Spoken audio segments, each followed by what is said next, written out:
I took the job because it was supposed to be quiet. That's what the listing said anyway. Overnight station attendant. Minimal interaction. Steady pay. It didn't promise excitement, and that was exactly what I wanted. After everything that had happened in my last job, quiet sounded perfect. Predictable sounded safe. A place where nothing happened sounded like a place I could finally breathe. The station itself sat just outside the city, far enough that traffic thinned out after midnight, but close enough that the trains still ran on schedule. During the day, it was busy in a dull, routine way. Commuters, ticket machines beeping, announcements echoing overhead. But at night, according to the listing, it was almost empty. A few late passengers, the occasional freight train passing through, nothing more. I applied without thinking too hard about it. They called me the same day. That should have been my first warning. The manager introduced himself as Carter. His voice was flat, distracted, like he was already thinking about something else while we spoke. He didn't ask many questions, just confirmed I had experience working nights, that I could handle being alone, that I understood the responsibility of monitoring a public space. Then he asked if I could start immediately. Tonight, I remember asking. If possible, he said. We've had some turnover.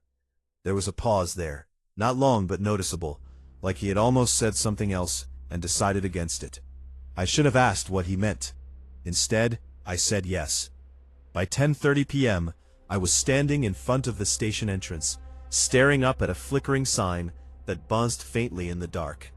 The building looked older at night, like the shadows pulled details out of it that you wouldn't notice during the day. The glass doors reflected the empty parking lot behind me, stretching out farther than it should have. For a moment, I just stood there. Something about the place felt off. Not dangerous, not obviously wrong, just slightly out of place, like a photograph where one detail doesn't quite line up. I told myself it was nerves. It always is, at the beginning. Too quiet. The kind of silence that isn't really silence, just the absence of people. Fluorescent lights hummed overhead. A distant speaker crackled, then went dead before any announcement came through. Carter was waiting near the ticket counter. He looked exactly how he sounded. Tired, unfocused, like he hadn't slept properly in days. He didn't waste time with small talk, just handed me a lanyard with a keycard attached and gestured for me to follow him. "Control room's this way," he said. We walked down a narrow hallway behind the main area. The further we went, the quieter it got, until even the faint sounds from the station floor disappeared completely. The control room was small, cramped, filled with monitors showing different angles of the platforms, entrances, and tracks. "Cameras cover everything important," Carter said. "Check them every 15 minutes. Do a physical walk every hour. Standard stuff." I nodded, glancing at the screens. Everything looked normal. Empty platforms, still tracks. Nothing moving. "Trains run on schedule?" I asked. He hesitated. "Mostly." That word stuck with me. He must have noticed, because he quickly added, "You'll hear announcements. Just follow them." "Follow them? Don't question the system," he said, a little too quickly. "If an announcement plays, assume it's correct." I frowned slightly, but before I could ask anything else, he reached into his pocket and pulled out a folded sheet of paper. "These are your guidelines," he said. "Guidelines. Not rules, not instructions. Guidelines." He handed it to me, but his grip didn't release immediately. For a second, he just held onto it, his eyes meeting mine with a strange intensity. "Read them after I leave," he said quietly. Then he let go. That should have been my second warning. We went back through the basics: how to lock certain doors, how to respond to emergencies, where the backup generator was located. All normal, all routine. If not for that folded sheet in my hand, I would have thought this was just another job. When we returned to the main floor, the station felt even emptier than before. "I'll be back at 6, Carter said. "Don't leave before then." "Even if—" "Don't leave," he repeated. There was something in his tone that shut down the question before I could finish it. Then he was gone. The doors slid shut behind him with a soft hiss, And just like that, I was alone. For a while, nothing happened. I sat in the control room, flipping through camera feeds, listening to the low hum of electricity and the occasional distant rattle of a passing train. It was almost relaxing. Exactly what I had signed up for. Eventually, curiosity got the better of me. I unfolded the paper. At first glance, it looked normal. Typed, clean, a simple list. But the longer I stared at it, the more something about it felt wrong. Not the words themselves, the tone. Guidelines for night shift staff. 1. Check all camera feeds every 15 minutes. If a camera shows static for more than 10 seconds, do not attempt to fix it immediately. 2. Trains arriving after 2 p.m. may not be listed on the schedule.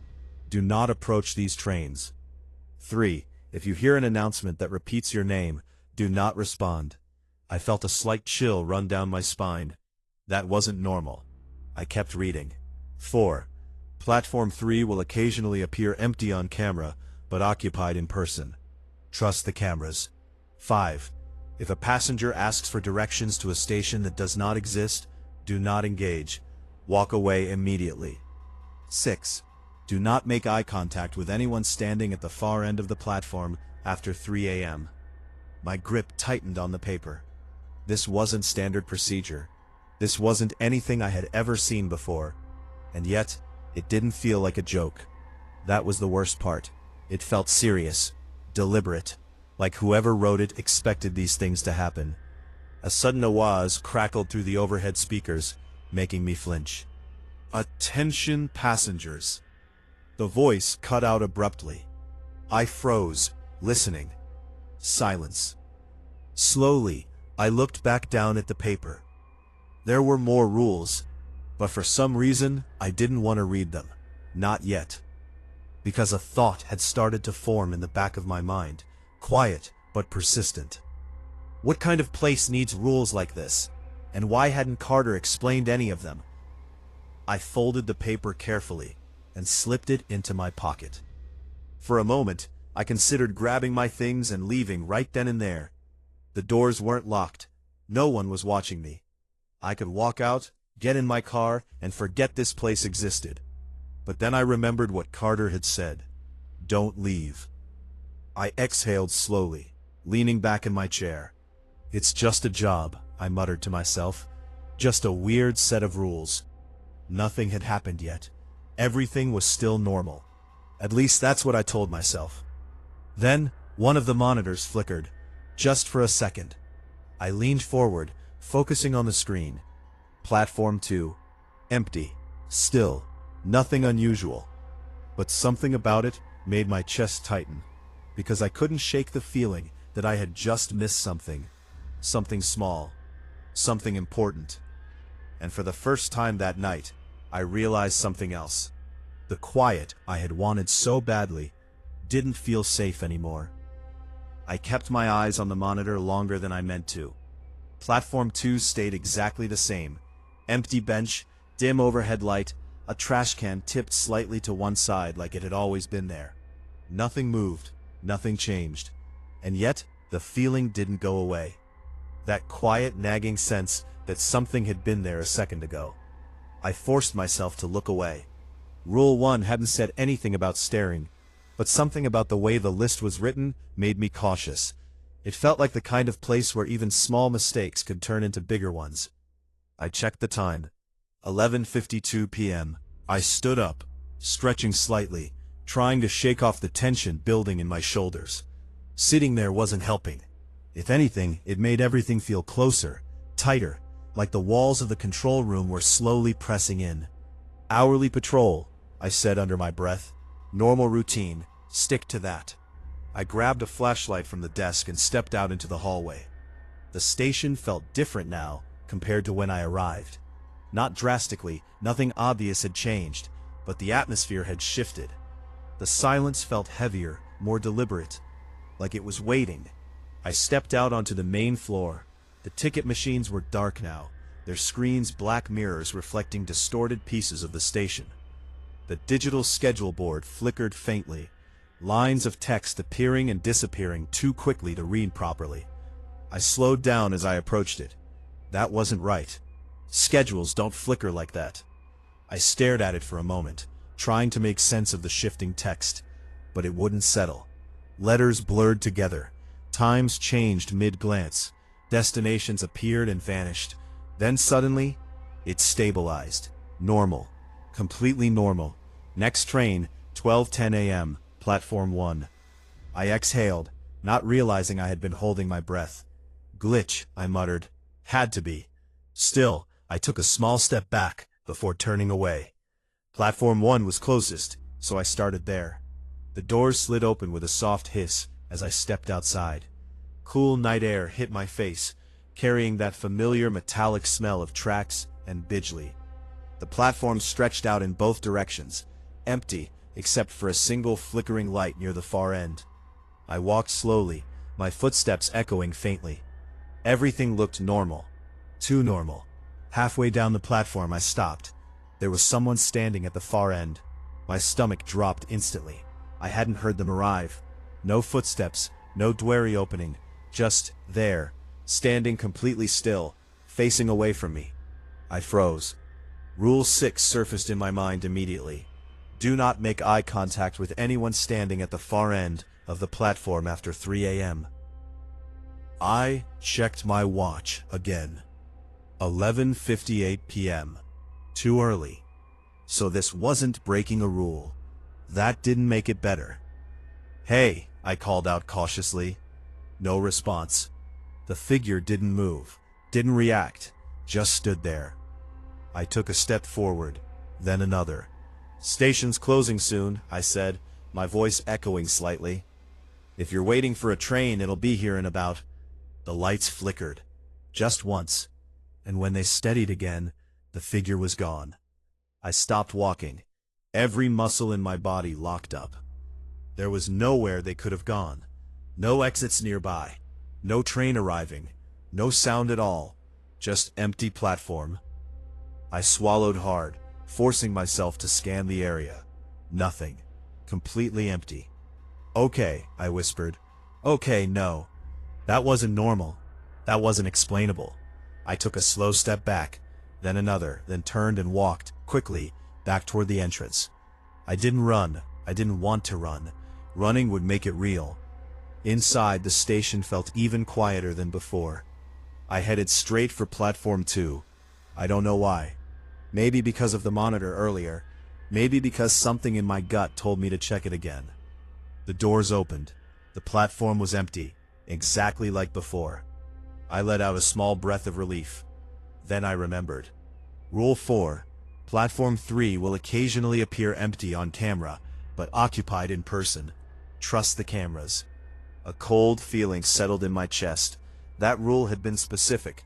Platform 3, not Platform 2. Which meant I turned slowly toward the sign, pointing down the corridor. Platform 3, further down. Less lighting. I stood there for a moment, debating.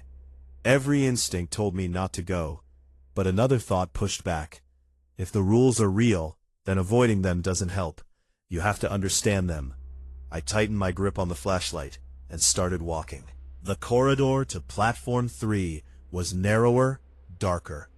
One of the overhead lights buzzed loudly, flickering in an uneven rhythm that made the shadows feel alive. Step by step, the noise of the main station faded behind me, until it was just me and the hum of that light. The door at the end was slightly open. That wasn't right. I was sure it had been closed earlier. I pushed it gently. It creaked as it opened wider. Platform 3 stretched out in front of me. Empty. Completely empty. I exhaled slowly. See? I whispered. Nothing. I stepped out onto the platform. The Hawa felt colder here. Heavier. I took a few steps forward, scanning left and right. Nothing. No movement. No people. No sound except a faint shuffling noise behind me. I turned instantly. Nothing. Just the open doorway. Empty corridor. My grip tightened on the flashlight. Hello? Silence. I turned back toward the platform and froze. There was someone sitting on the bench, right in the middle. My heart slammed against my ribs. They hadn't been there a second ago. I was sure of it. The figure sat hunched forward, head slightly tilted down, hands resting on their knees. Their clothes looked off, outdated, like something from years ago. I didn't move, didn't breathe, because suddenly the rule made sense. Trust the cameras. Slowly, very slowly, I reached into my pocket with my free hand and pulled out my phone. The station's camera system was connected to an app. I opened it, my fingers trembling slightly, and switched to platform 3. The screen loaded and showed an empty bench. No one there. My stomach dropped. I looked up. The figure was still sitting there. I looked back at the screen. Still empty. A thud built in my chest, sharp and immediate. The rule wasn't a suggestion, it was a choice. Believe what you see, or believe what is real. I took a step back, didn't react. But something about it felt wrong, like it knew I was there, watching, waiting. Slowly, carefully, I lowered my gaze. If the cameras are right, then that isn't real. And if it isn't real, then acknowledging it is a mistake. I turned. 1 step, 2 steps, then I walked, fast, back toward the corridor. I didn't look back. I didn't want to know if it moved. The moment I crossed back into the hallway, the Vozduk felt lighter again. Not safe, not normal, but less heavy. I kept walking, faster now, back toward the control room. Behind me, I heard the bench creak. I didn't stop walking until I reached the control room. The moment I got inside, I shut the door harder than I meant to. The sound echoed in the small space, sharp and sudden, making me flinch. For a second, I just stood there, breathing heavier than I should have been, staring at the monitors like they might explain what I had just seen. They didn't. Everything looked normal. Platform 1, empty. Platform 2, empty.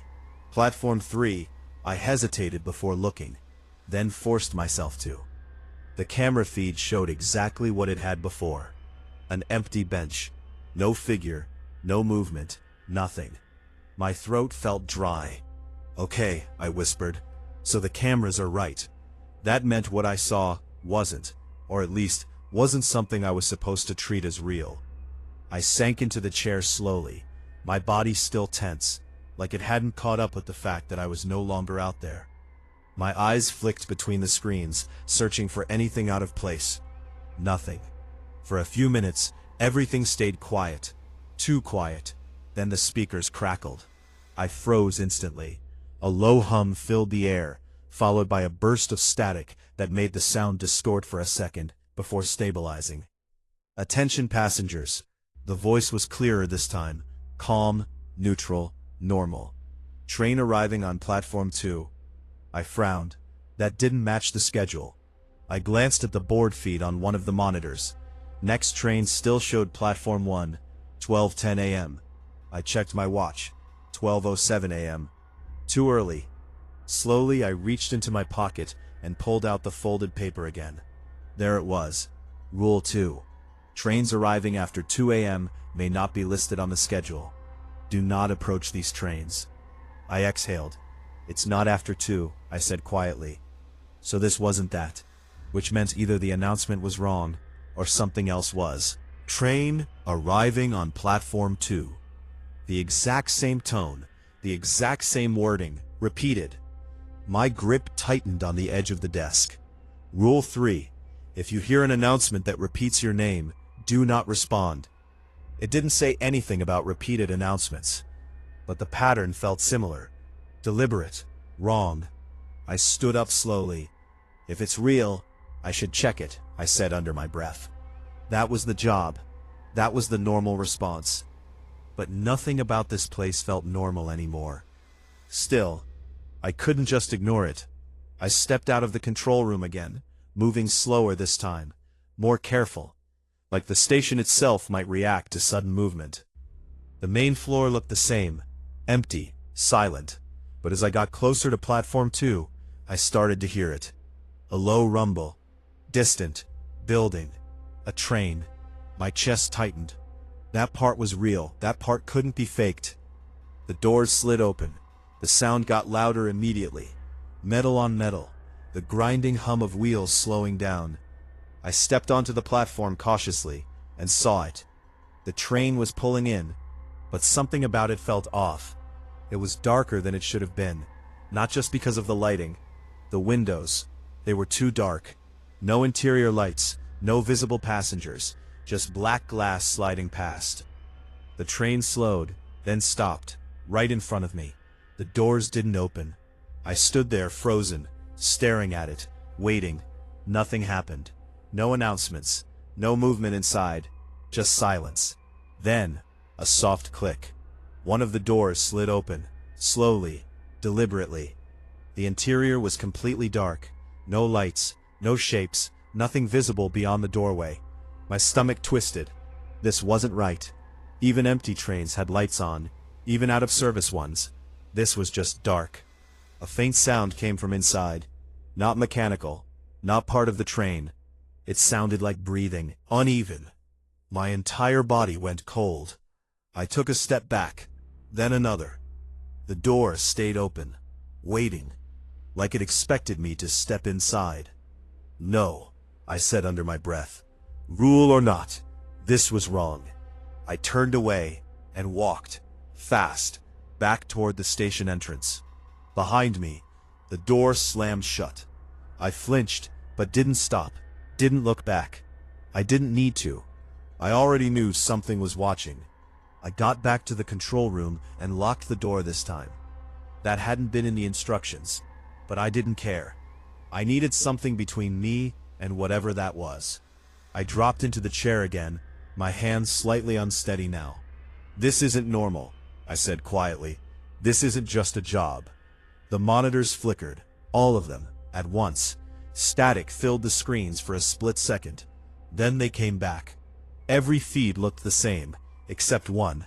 Platform 2. The train was gone. That fast.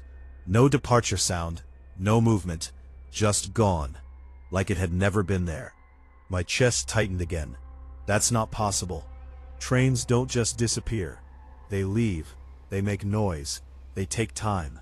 I leaned closer to the screen, and that's when I saw it. Standing on the platform, exactly where the train had been. A figure. Tall. Too still. Facing directly toward the camera. Toward me. My breath caught. I hadn't seen it when I was out there. It hadn't been there. It couldn't have been. Slowly, very slowly, the figure tilted its head, like it knew I was watching. A sharp ringing filled my ears. I forced myself to look away from the screen. Rule 1. Don't stare too long. My heart was pounding now, fast and uneven. I stared at the desk instead, focusing on something solid, something real. Seconds passed, maybe longer. When I finally looked back, the platform was empty. Again, I leaned back in my chair, running a hand over my face. This place is wrong, I whispered. The word felt too small for it. Wrong didn't cover it. Broken didn't cover it. It felt like the station existed slightly outside of everything else. Like the rules weren't there to control people, but to survive whatever this place really was. My eyes drifted back to the paper in my hand. There were still more rules. I hadn't read all of them yet. A part of me didn't want to, because every rule so far had proven itself, and I wasn't sure I wanted to know what came next. But I also knew something else now. Not knowing was worse. Slowly, I unfolded the paper again, and kept reading. The rest of the page felt heavier somehow. Like the more I read, the less this became a list of precautions, and the more it turned into a warning. 7. If a train arrives without sound, do not look at it directly. Remain inside the control room until it leaves. I let out a quiet, humorless laugh. Too late for that. My hands felt colder now. I kept reading. 8. Between 1:30 a.m. and 2 a.m., all clocks in the station may display different times. Do not trust them. Use your own watch. I instinctively checked my wrist. 12:26 a.m. Still consistent, for now. 9.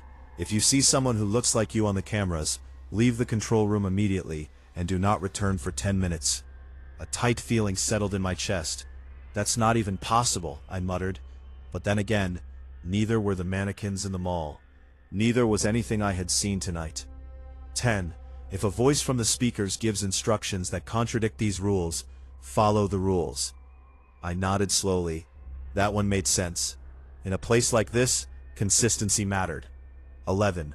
At exactly 2:17 a.m., all lights in the station will turn off for 1 minute. Do not move during this time. I stopped reading. That one felt different. Specific. Precise. Not might. Not occasionally. Will. I swallowed hard and looked up at the monitors again. Everything still looked normal. Still. Quiet. But now I knew that was temporary.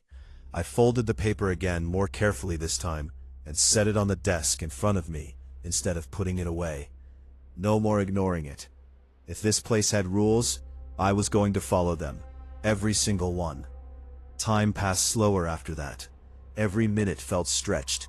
Every small sound made me look up. The hum of the lights, the faint crackle of the speakers, even my own breathing, started to feel too loud. I checked the cameras again. Platform 1, clear. Platform 2, clear. Platform 3. I paused. The bench was still there. Empty. But something about the lighting had changed.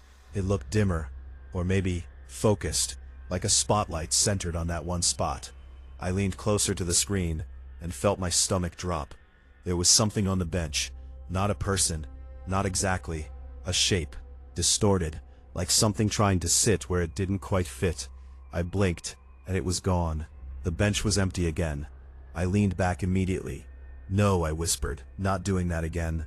Trust the cameras, but don't stare. That seemed to be the balance. A sudden avage broke the silence. Footsteps, not on the speakers, not from the monitors, from outside in the station. My head snapped toward the door. The footsteps were slow, measured, moving across the main floor. My pulse quickened. There shouldn't be anyone here, I said quietly. No train scheduled. No passengers. No staff. Just me. The footsteps stopped, right outside the control room door. I held my breath. A soft knock followed. 3 taps, even, controlled. My eyes darted to the paper. Not specifically. But that didn't mean anything. Hello? A voice called. Male, calm, familiar, too familiar. It took me a second to place it. Then it hit me. Carter. Relief rushed through me, then stopped, just as fast. That didn't make sense. He said he'd be back at 6. It wasn't even 1 o'clock yet. Open the door, the voice said. I need to check something. I didn't move. Something about the tone felt off. Not wrong enough to be obvious, just slightly empty. Like it was copying how he spoke instead of actually being him. I know you're in there, the voice continued. Another knock. This time louder. My hand hovered near the door handle. If it was really him, ignoring him could cause problems. But if it wasn't, Rule 10 echoed in my mind. If a voice from the speakers gives instructions that contradict these rules, follow the rules. This wasn't the speakers, but the principle still applied. Rules over everything else. I'm not opening the door, I said finally. My voice sounded steadier than I felt. Silence. Then, a soft chuckle. Not Carter. Not even close. It was wrong. Too deep. Too stretched. Like multiple voices layered together, slightly out of sync. Good, it said. My blood ran cold. The footsteps started again, moving away this time, slowly, until they faded completely. I didn't move for a long time. Didn't speak. Didn't even breathe normally. Just sat there, staring at the door, waiting. Nothing else happened. Eventually, I forced myself to look back at the monitors. Everything was still normal. Again. But that word didn't mean anything anymore. Normal here was just the pause between things going wrong. I checked my watch. 1:12 a.m. Still time before the next rule window. Still time before things got worse. Because they would. I knew that now. This place wasn't random. It was structured. Rules. And the closer it got to 2 a.m., the tighter those patterns would become. I leaned back slowly, exhaling through my nose. Just follow the rules, I whispered. That's it. That's how you get through. But even as I said it, I knew something else. Rules only help if you understand them in time. And tonight, I was already too late for some of them. The lights above me flickered once, then again. I froze. My eyes moved slowly toward my watch. 1:29 a.m. The second hand on my watch ticked forward. 1:30 a.m. Almost immediately, something felt wrong. Not visibly, not in a way I could point to, just off. I looked up at the monitors. Platform 1, the timestamp in the corner read 1:47 a.m. My stomach tightened. I checked Platform 2, 12:03 a.m. Platform 3, 2:11 a.m. No, I whispered. Rule 8, the clocks. I looked at the digital system clock above the monitors. It flickered. 1:30, then 3:05, then 12:59, then blank. I forced myself to look away. Don't trust them. My voice sounded small now, thin, like the station was swallowing the sound before it could settle. I focused on my watch again. 1:31 a.m. Steady, reliable, real. That was the only time that mattered. Another flicker ran through the lights overhead, longer this time. The hum deepened, stretching into something Munkafov and unstable. The kind of sound that makes your teeth feel like they're vibrating. Then, the speakers crackled. Attention! The voice cut, restarted. Attention, staff member. I froze. Every nerve in my body tightened at once. Please proceed to Platform 3. My breath stopped. It repeated, exactly the same. Same tone, same spacing. Attention, staff member, please proceed to Platform 3. Rule 10. Follow the rules, not the voice. I didn't move. The announcement played again, and again, and again, each time slightly louder, slightly closer, like it wasn't coming from the speakers anymore, but from inside the room. Please proceed to Platform 3. Please proceed to Platform 3. Please. Stop, I said out loud. The word came out sharper than I expected. The avaj cut instantly. Silence dropped over the station, like something heavy, pressing, waiting. Then, every monitor went black, at once. No flicker, no static, just gone. My chest tightened. Okay, I whispered. Okay, this is fine. It wasn't. I stood up slowly, my chair scraping softly against the floor. The sound felt too loud. Everything felt too loud. Even my breathing. Then, a movement. In the reflection. Not on the screens, on the glass, behind me. I turned, slowly, and my heart nearly stopped. Someone was standing in the control room, right behind where I had been sitting. Same uniform, same posture, same face. Mine. It didn't move, didn't blink, just stared at me. Every instinct screamed at me to run. Rule 9. If you see someone who looks like you on the cameras, this wasn't the cameras, but it was close enough. Close enough to matter. I didn't wait.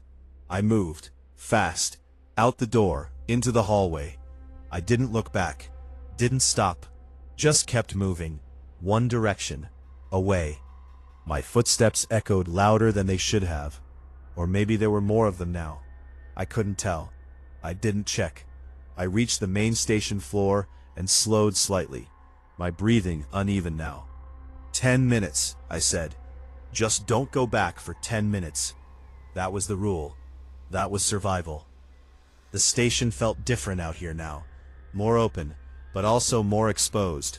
Like there was nothing between me and whatever else was here. The lights flickered again, longer this time, darker between each pulse. I checked my watch. 1:36 a.m. Time was still moving.